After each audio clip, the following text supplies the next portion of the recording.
Olá, meu irmão, minha irmã. Sábado 14 de janeiro, sábado da primeira semana do Tempo Comum. Sejamos muito bem-vindos para a nossa homilia diária. Você que pela primeira vez me encontra aqui nesse YouTube, bem-vindo, bem-vinda.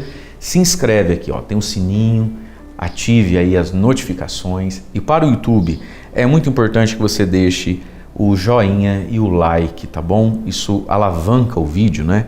Para mais pessoas nos encontrarem também aqui no nosso canal do YouTube. Vamos ao Evangelho de hoje, que se encontra em Marcos capítulo 2, versículos de 13 a 17, e diz assim: Naquele tempo Jesus saiu de novo para a beira do mar, toda a multidão ia ao seu encontro, e Jesus os ensinava. Enquanto passava, Jesus viu Levi, o filho de Alfeu, sentado na coletoria de impostos, e disse-lhe: Segue-me. Levi se levantou e o seguiu. E aconteceu que, estando à mesa na casa de Levi, muitos cobradores de impostos e pecadores também estavam à mesa com Jesus e seus discípulos. Com efeito, eram muitos os que o seguiam. Alguns doutores da lei, que eram fariseus, viram que Jesus estava comendo com pecadores e cobradores de impostos. Então eles perguntaram aos discípulos: Por que ele come com os cobradores de impostos e pecadores? Tendo ouvido, Jesus respondeu-lhes: Não são as pessoas sadias que precisam de médico, mas as doentes. Eu não vim para chamar justos, mas sim pecadores. Palavra da salvação, glória a vós, Senhor. Irmãos e irmãs, no Evangelho de hoje nós temos a conversão de Levi, filho de Alfeu, também conhecido como São Mateus. Então aqui São Marcos está escrevendo a conversão de São Mateus, e aqui ele é chamado de Levi, o filho de Alfeu, mas é o mesmo Mateus, autor do Evangelho de Mateus. Muito bem. Jesus, então, está andando à beira do mar, uma multidão ao redor dele. E o que Jesus fazia? E Jesus os ensinava. Ensinava a palavra. Na homilia de ontem o padre comentou um pouco sobre isso, o quanto Jesus dava a primazia ao ensino da palavra. A primeira leitura da missa de hoje está lá em Hebreus 4, do 12 ao 16, assim. Hebreus 4, 12. Irmãos, a palavra de Deus, o Evangelho, é viva, eficaz, mais cortante do que qualquer espada de dois gumes, penetra até dividir a alma, o espírito, articulações e medula, julga os pensamentos, as intenções do coração, e não há criatura que possa ocultar-se diante dela. Tudo está nu e descoberto aos seus olhos.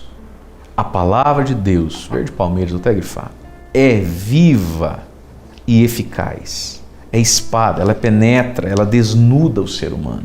E Jesus os ensinava. E Levi ali ouvindo também, né? Portanto, percebe a importância do ensino? Bom, se Jesus queria ensinar, eu preciso me perguntar, eu estou querendo aprender? Gente, Jesus valorizava tanto ensinar. Sabe, uma das coisas talvez que mais ferem Deus, assim, acho que deve deixar Jesus muito triste, é ver que às vezes a gente não está disposto a aprender. Deixa eu te falar uma coisa, porque de vez em quando você já ouviu o padre falando por aqui. Você já tem a sua Bíblia? Por que não me ouvir agora com uma Bíblia na mão? Independente da tradução, do tamanho, da letra, não importa. Por que você não está com uma Bíblia agora em Marcos 2, do 13 ao 17, o seu marca-texto? Por que você não grifa as coisas? Por que você não faz flechinha? Por que você não solta essa xícara um pouco, esse pão com manteiga, né? Você que me acompanha logo cedo. Por que você não se dispõe a aprender mais e melhor? Aprender mais e melhor. Gente, Jesus os ensinava.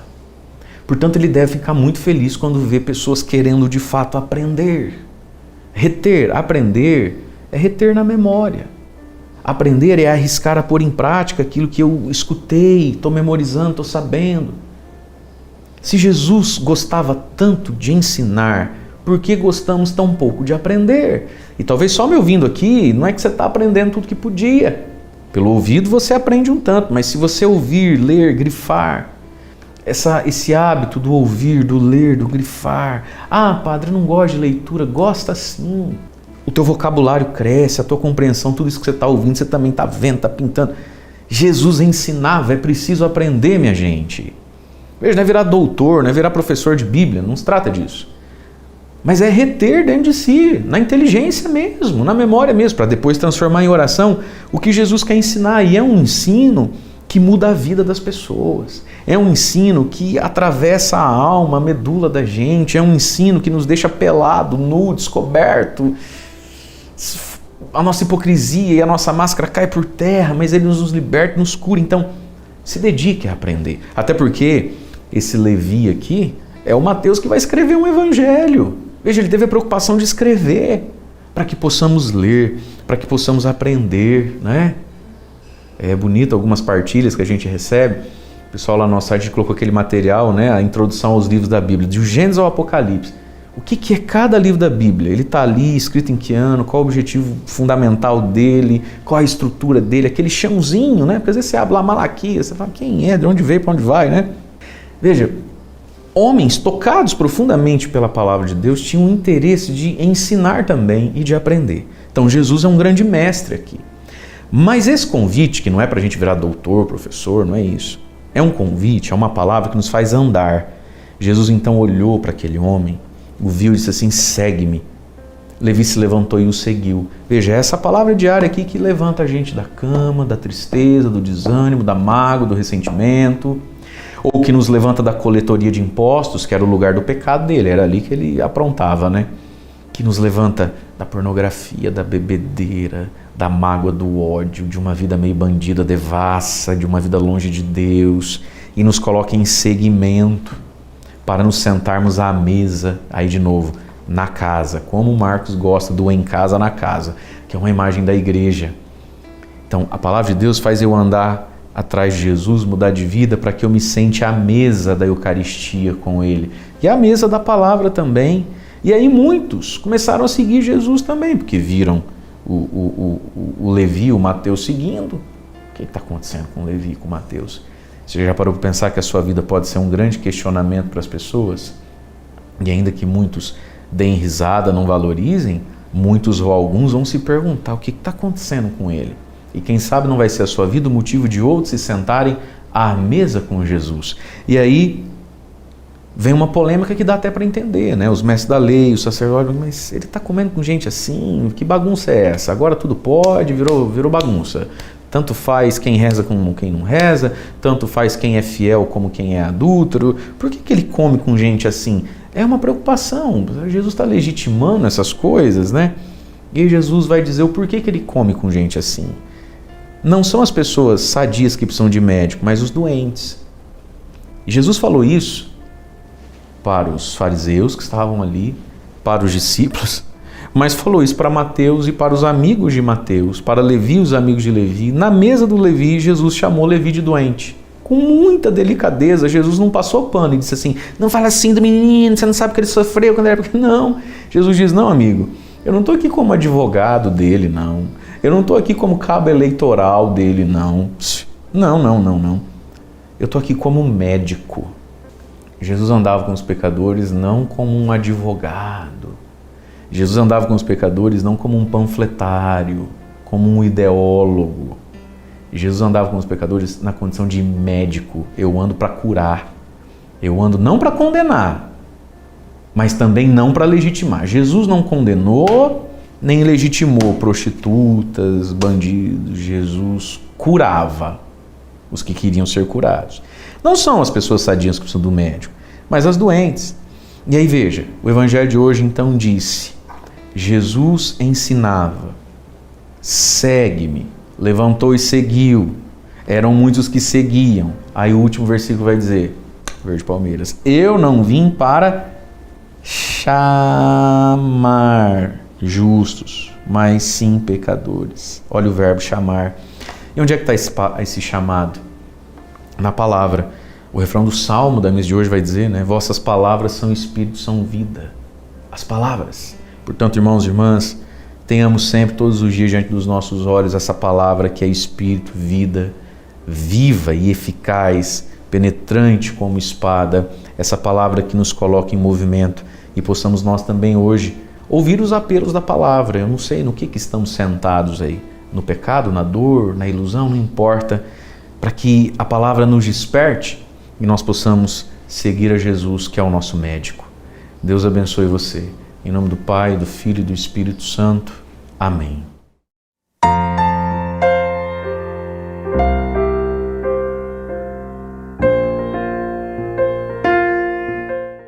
Neste evangelho nós encontramos Levi, também chamado de Mateus, que tinha de profissão ser cobrador de impostos. ele foi chamado por Jesus, aceitou o convite. Mas isto causa estranheza aos doutores da lei, aos fariseus, que ficam vigiando a vida de Jesus e o veem na casa de Levi, o cobrador de impostos. Por que este grupo dos judeus não gosta dos cobradores de impostos? Há 3 motivos principais.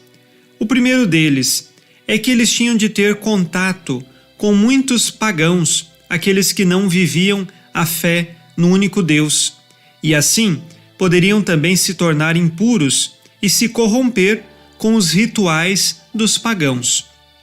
O segundo motivo é que os cobradores de impostos, eles levavam esses impostos ao Império Romano, que dominava aquela região da Terra Santa, e o povo judeu não era tão favorável assim a este tipo de dominação.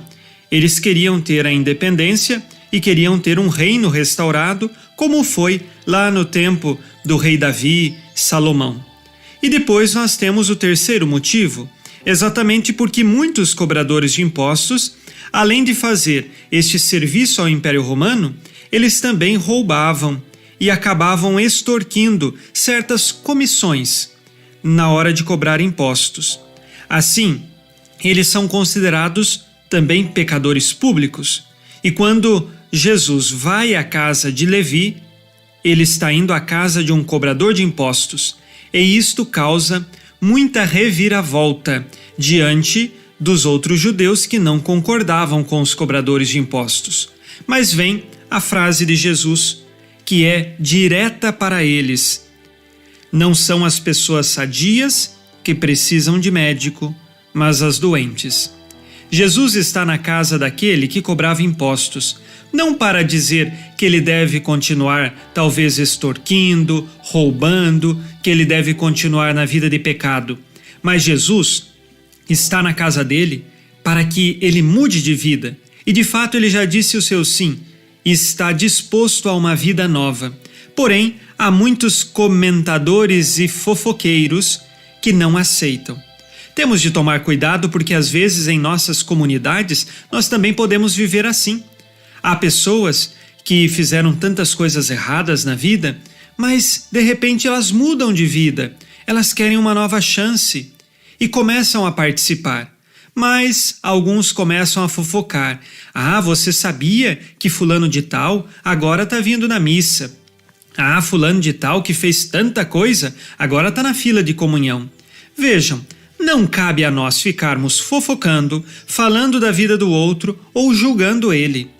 Se Deus lhe concedeu um caminho de conversão, louvado seja Deus. O nosso papel é agradecer a Deus e não ficar maldizendo e fofocando a vida do outro. Nesta manhã, rezemos ao Senhor que nos envie o Espírito Santo e que saibamos nós ouvir o chamado de Deus e saber escolher sempre por Cristo. E a bênção de Deus Todo-Poderoso, Pai e Filho e Espírito Santo, desça sobre vós e permaneça para sempre.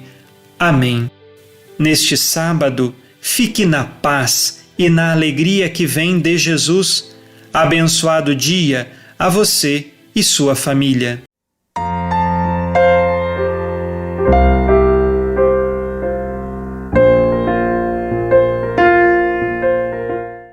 Em nome do Pai, do Filho e do Espírito Santo. Amém. Meus queridos irmãos, o Evangelho de hoje nos fala da vocação de São Mateus, chamado no Evangelho de Marcos como Levi. Aquele publicano, um cobrador de impostos, portanto uma pessoa corrupta, um colaborador do Império Romano e portanto da opressão do povo, que é visitado por Jesus, enquanto ainda está lá, na banca, na coletoria de impostos, e é convertido. Depois, na casa daquele pecador, Jesus se senta à mesa e tantos outros pecadores vêm à mesa com Jesus, e Jesus, diante do escândalo dos judeus, diz: eu não vim para os justos, mas para os pecadores, porque são eles que precisam de médico. Esse é um resumo do Evangelho de hoje, um pouco para nós sintonizarmos o que é que realmente o Evangelho está nos dizendo. A primeira coisa que o Evangelho nos diz: existem pecadores. Porque aqui parece uma coisa óbvia, mas o fato é que todas as vezes que se fala hoje em dia de misericórdia, as pessoas têm uma tendência de tirar do vocabulário delas a palavra pecado. Ou seja, nós temos que entender o seguinte: Deus não pode perdoar uma pessoa que não considera que o que ela está fazendo é pecado. Só existe perdão se, em primeiro lugar, eu digo, existe pecado. Eu sou pecador. E os meus pecados podem me levar ao inferno. Essa é a coisa fundamental. Ou seja, deixa eu explicar melhor. Não é possível você dar para a pessoa um remédio sem que ela, em primeiro lugar, admita que está doente. Se a pessoa não sabe que está doente, se a pessoa não quer admitir que está doente, se a pessoa simplesmente diz doença não existe, ela não vai tomar remédio. E não vai tomar remédio pelo simples motivo de que ela não pode receber o evangelho da salvação se antes ela não se der conta da má notícia da perdição. E é por isso que muitas vezes a nossa evangelização não funciona. As pessoas precisam entender. Eu só posso receber a boa notícia da misericórdia, do perdão dos pecados e da salvação eterna. Eu só posso receber a notícia de que Jesus, Deus, veio a esse mundo, se fez homem para me levar para o céu, se eu compreendo que, abandonado a mim mesmo, o meu destino é o inferno. Sim, Levi estava lá na banca, na coletoria de impostos. Rico diante dos homens, condenado ao inferno diante de Deus. E Jesus desce aos infernos dos nossos pecados. E é por isso que ele vai lá e se senta à mesa com os pecadores.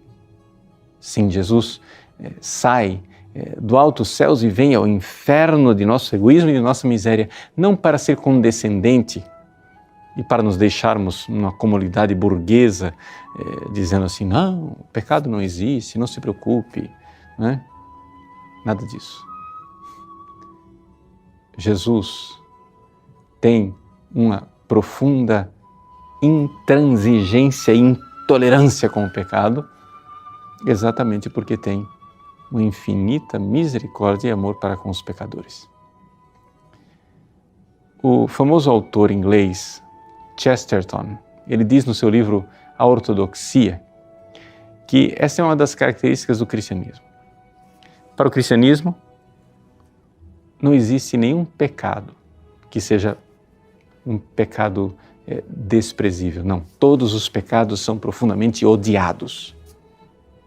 E todos os pecadores são profundamente amados. Deus coloca na nossa mão uma espada para que nós possamos dividir e separar. A palavra teológica é absolver e separar pecado de pecador. Todo pecado deve ser lançado no fundo do inferno para que o pecador, justificado, alcance o céu. O sentido do Evangelho de hoje é a profunda misericórdia de Jesus para com os doentes, para com os pecadores, que quer dizer o seguinte: admita que você está doente. Tome o remédio. É a misericórdia de Deus e a mudança de vida. Deus abençoe você. Em nome do Pai, e do Filho e do Espírito Santo. Amém.